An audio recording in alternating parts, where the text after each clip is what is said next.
Good afternoon, everyone. Thank you for joining us. Welcome back. I'm Steve. And I'm Scott. Together, we're Backyard Musings, the Science and Technology channel. Yep, and we're talking about a health issue tonight, but hopefully everybody has had their lunch and they're good to go. Here we go. Scientists at UC Santa Barbara, and I didn't know that there were scientific stuff was coming out of UC Santa Barbara, have taken a major step towards stopping the relentless cyst growth that defines polycystic kidney disease.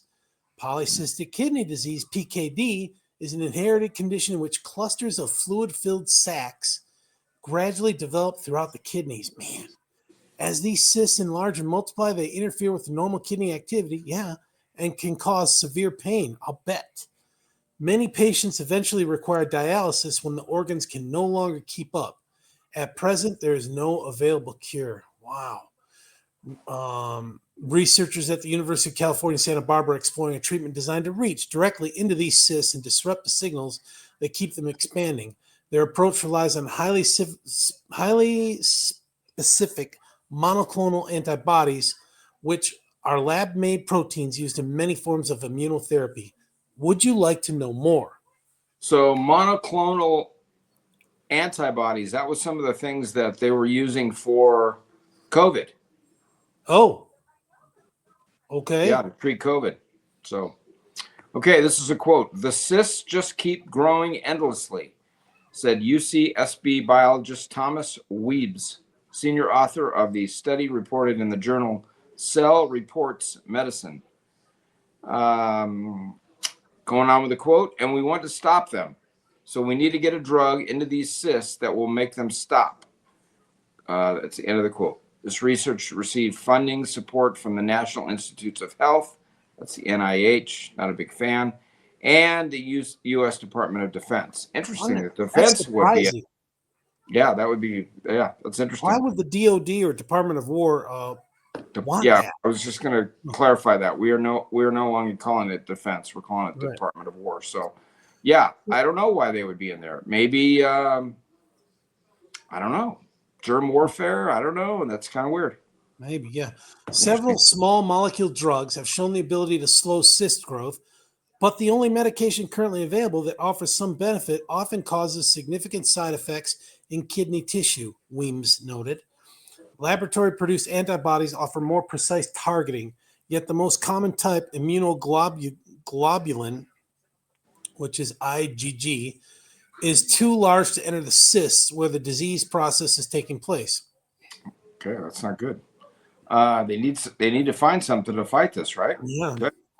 Another quote here. "They're very successful for cancer therapy," Weeb said, "but IgG antibodies never cross the cell layers, and they can never make it inside the cysts."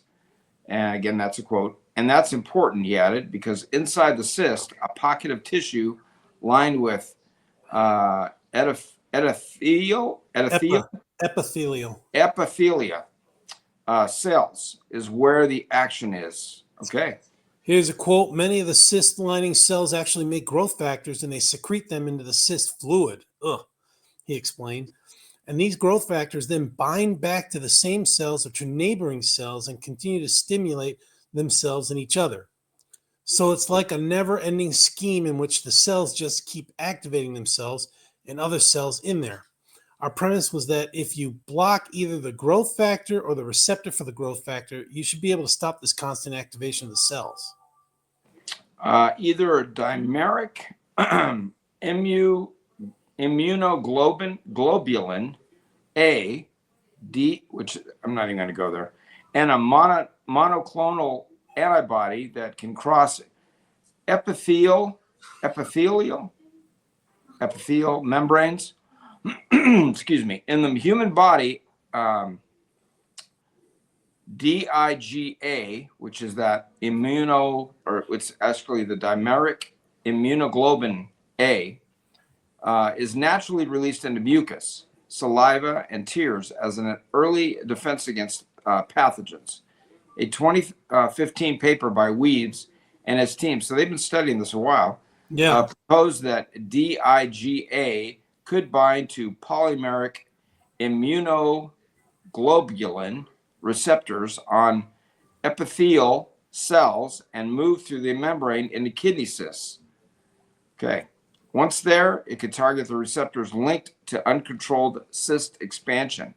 Sounds cool. Sounds good. Yeah, I A guess. current study continues this line of work and demonstrates the effectiveness of targeting a major contributor to cyst growth, the cell mesenchymal epithelial transition, CMET receptor. The researchers first engineered the antibody by altering the DNA sequence of IgG to, quote, give it a different backbone, which converted into a DIGA antibody. They verified that the redesigned protein recognized the intended receptor and then tested it in mouse models. The antibody successfully reached the cyst and stayed there. Okay. Since this work is still at the preclinical stage, Weems noted that it will take time before such a therapy could be considered for human use.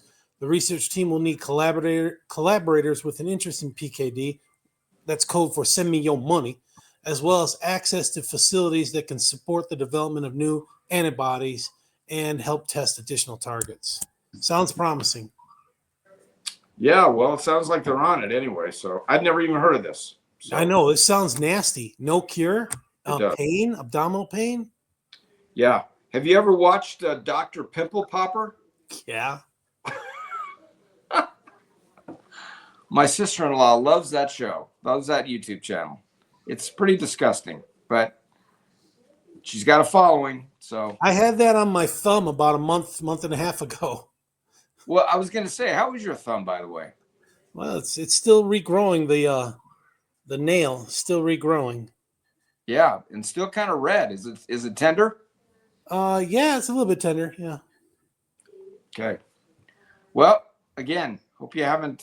This doesn't disrupt your appetite or anything. Talking about this stuff, so Hope you right. had lunch. So All yeah, right, folks. Thanks for see you joining tomorrow. us. We'll see you tomorrow. Have a good day. Thanks.